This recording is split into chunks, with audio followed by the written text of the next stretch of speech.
भारत एक प्राचीन भूमि रही है जहां पर कई वंशजी राजा महाराजाओं ने राज किया है, जिनकी विरासतें, महल और ऐतिहासिक इमारतें आज भी हम अपने देश के अलग अलग हिस्सों में देखते हैं।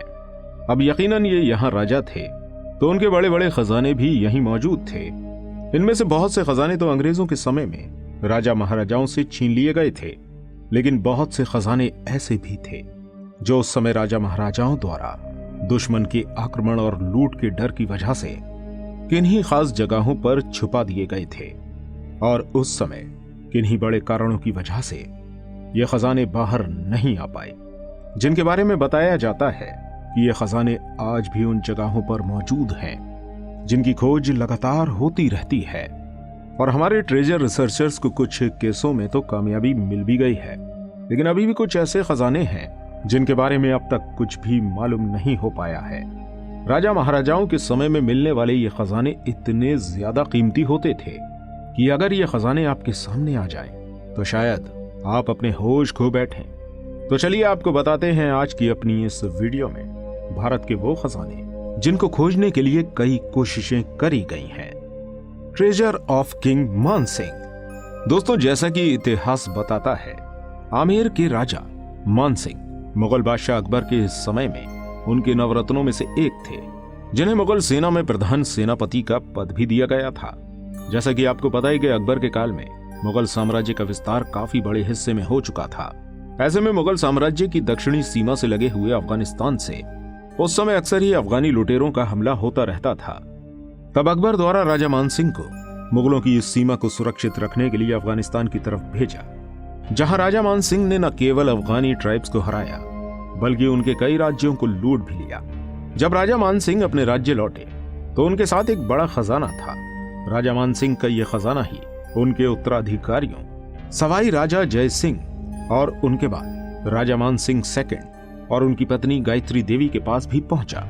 यहां तक तो सब ठीक था, लेकिन इंडियन कॉन्स्टिट्यूशन बनने के बाद जब भारत की सभी रियासतों और शाही घरानों का भारतीय संपत्ति में ही विलय किया गया, तब आमेर के राजा मानसिंह का यह खजाना भी सरकार की नजर में आया। साल था 1975 का, जब देश भर में इमरजेंसी लगाई गई। ऐसे में मौके का फायदा उठाकर गायत्री देवी और राजा मानसिंह के शाही घराने जयपुर पैलेस पर इनकम टैक्स की रेड डाली गई। रेड की सर्चिंग के दौरान ही जयपुर पैलेस से ऑफिसर्स के हाथ एक ऐसा डॉक्यूमेंट लगा जिसमें राजा मानसिंह के खजाने का जिक्र किया गया था, जिसमें यह बताया गया था कि यह खजाना जयगढ़ फोर्ट में रखा गया था। इस खजाने को अगर छोड़ दें तो इनकम टैक्स की टीम को शाही घराने की तिजोरी से 4 कुंटल सोना, कई सारे हीरे और जवाहरात बरामद किए गए।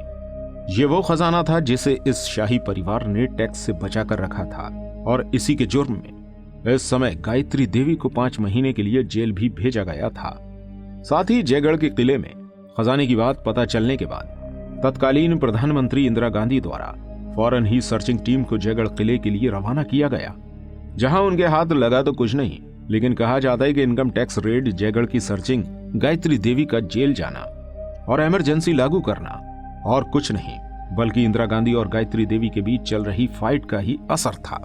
लेकिन यहाँ पर सवाल ये उठता है कि आखिर उस डॉक्यूमेंट में बताया गया राजा मानसिंह का वो खजाना आखिर कहाँ गया? क्या इनकम टैक्स रेड पड़ने से पहले ही उसे जयगढ़ किले से भी हटा दिया गया था? इसके बारे में अभी तक कुछ भी नहीं पता चल पाया है। अंदाजा लगाया जा रहा है कि वो खजाना जयगढ़ में नहीं तो उसके आसपास ही किसी अननोन जगह पर छुपाया गया होगा। बिंबिसार के राजा का खजाना। दोस्तों, जैसे कि राजा महाराजाओं के समय में ऐसा देखा जाता था कि 2 राज्यों के राजा आपस में मैरिज अलायंस या फिर एम्पायर एक्सपेंशन की मदद से अपने अपने साम्राज्य और खजानों में बढ़ोतरी करते रहते थे, और ऐसा ही एक खजाना था मगध के राजा बिंबिसार का, जिन्होंने एम्पायर एक्सपेंशन और मैरिज अलायंसेस के साथ इसको काफी बढ़ा लिया था। बढ़ते साम्राज्य और बढ़ते खजाने की ताकत में व्यस्त राजा अपने ही बेटे अजात शत्रु के अंदर साम्राज्य और उनके खजाने को हड़पने के लालच को नहीं समझ पाए, और अजात शत्रु ने एक षड्यंत्र रचकर अपने ही पिता यानी कि बिंबिसार को कैद कर दिया और उनके साम्राज्य पर अपना कब्जा कर लिया। लेकिन अजात शत्रु द्वारा अपने ही पिता को दिए गए इस धोखे को देखकर बिंबिसार की रानी ने राजा बिंबिसार के खजाने को अपने बेटे से बचाए रखने के लिए महल से निकाल कर एक गुफा में छुपा दिया था। यह वही गुफा है जो आज बिहार के राज्य राजगीर में सोन गुफा के नाम से जानी जाती है।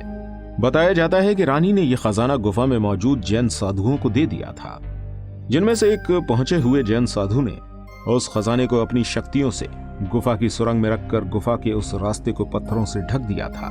बताया जाता है कि गुफा के अंदर जाने वाले रास्ते पर आज भी एक शिलालेख मौजूद है, जो कि एक खास लिपि में लिखी हुई है, जिसे अभी तक डिकोड नहीं किया जा सका है।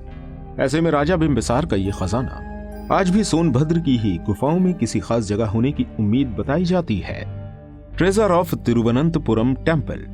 दोस्तों, तिरुवनंतपुरम के लोगों द्वारा केरला हाई कोर्ट में वहां के फेमस मंदिर पद्मनाभ स्वामी मंदिर का सालों से रखरखाव करने वाली रॉयल फैमिली के खिलाफ केस किया गया, जिसमें उस रॉयल फैमिली के ऊपर इल्जाम लगाया गया कि वो तिरुवनंतपुरम के इस मंदिर में मौजूद खजाने का इस्तेमाल कर रहे हैं।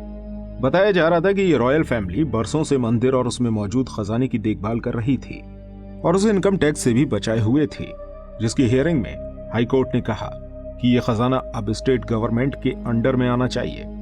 लेकिन रॉयल फैमिली ने हाई कोर्ट का यह फैसला न मानते हुए इस केस को सुप्रीम कोर्ट में दायर किया, जहां पूरे केस को समझने के बाद सुप्रीम कोर्ट ने एक टीम गठित करी, जिसे पद्मनाभ स्वामी मंदिर में मौजूद वॉल्ट्स को खोलने का काम दिया गया। आपको बता दें कि इस फेमस मंदिर में 6 वॉल्ट्स मौजूद हैं, और जब सुप्रीम कोर्ट द्वारा गठित टीम ने इस मंदिर के इन वॉल्ट्स को खोलना शुरू किया, तो इसमें से जो निकलकर सामने आया उसे सुनकर आप तो क्या किसी भी इंसान के होश उड़ सकते हैं, क्योंकि पहले वॉल्ट से ही लगभग 1,02,000 कीमती सोने की चीजें बरामद हुई थीं। इन्हीं चीजों में शामिल थी 4 फीट की भगवान विष्णु की प्योर गोल्ड से बनी हुई मूर्ति, प्योर सोने से बना हुआ एक सोने का सिंहासन, मंदिर में मौजूद भगवानों को पहनाने के लिए इस्तेमाल होने वाले सोने के आभूषण, सोने के हार, सोने के मुकुट, जिसमें जड़े हुए थे कीमती रत्न और लगभग 1200 सोने के सिक्के, जिनका महत्व न केवल गोल्ड के रूप में बल्कि एंशिएंट हिस्ट्री के हिसाब से भी काफी ज्यादा था, क्योंकि इन सिक्कों में मौजूद थे एंशिएंट रोमन गोल्ड कॉइन, 18वीं शताब्दी के नेपोलियन एरा गोल्ड कॉइन। बताया जाता है कि इस एक ही वॉल्ट के खजाने की कीमत लगभग 90,000 करोड़ आंकी गई थी। ऐसे में बचे हुए 5 और वॉल्ट में कितना खजाना मौजूद होगा, इसका आप अंदाजा लगा सकते हैं। बताया जाता है कि इस मंदिर का निर्माण 8वीं शताब्दी में चीरा राजवंश के राजाओं ने करवाया था। उसके बाद साउथ इंडिया की सभी राजवंशों ने इस मंदिर में अपने अपने हिसाब से बड़े बड़े चढ़ावे दिए थे, और यही खजाने इस मंदिर की तिजोरियों में सालों से जमा हो रहे थे। सुप्रीम कोर्ट से आने वाले ऑर्डर्स के बाद इस मंदिर के 5 वॉल्ट को खोल लिया गया, जबकि 6ठे वॉल्ट को खोलने के समय पर रॉयल फैमिली द्वारा इसे खोलने से रोक दिया गया, क्योंकि उनका कहना था कि इस खजाने की रक्षा स्वयं नागराज कर रहे हैं। यही नहीं, इस वॉल्ट के दरवाजे पर 2 बड़े बड़े सांपों का स्ट्रक्चर भी बना हुआ है, जो यही इशारा करता है कि इसके अंदर प्रवेश करना मना है। और इसी बात को आधार बनाते हुए रॉयल फैमिली ने सुप्रीम कोर्ट में दोबारा से अपील दायर करी कि वो इस वॉल्ट को न खोलें। इसके बाद सुप्रीम कोर्ट ने साल 2020 में रॉयल फैमिली के पक्ष में फैसला सुनाते हुए कहा कि रॉयल फैमिली सदियों से इस मंदिर की देखभाल कर रही है, इसलिए अब भी मंदिर की देखभाल के राइट्स रॉयल फैमिली के पास ही रहेंगे, और मंदिर के बचे हुए वॉल्ट को खोलने और न खोलने का फैसला पूरी तरह से रॉयल फैमिली का ही होगा।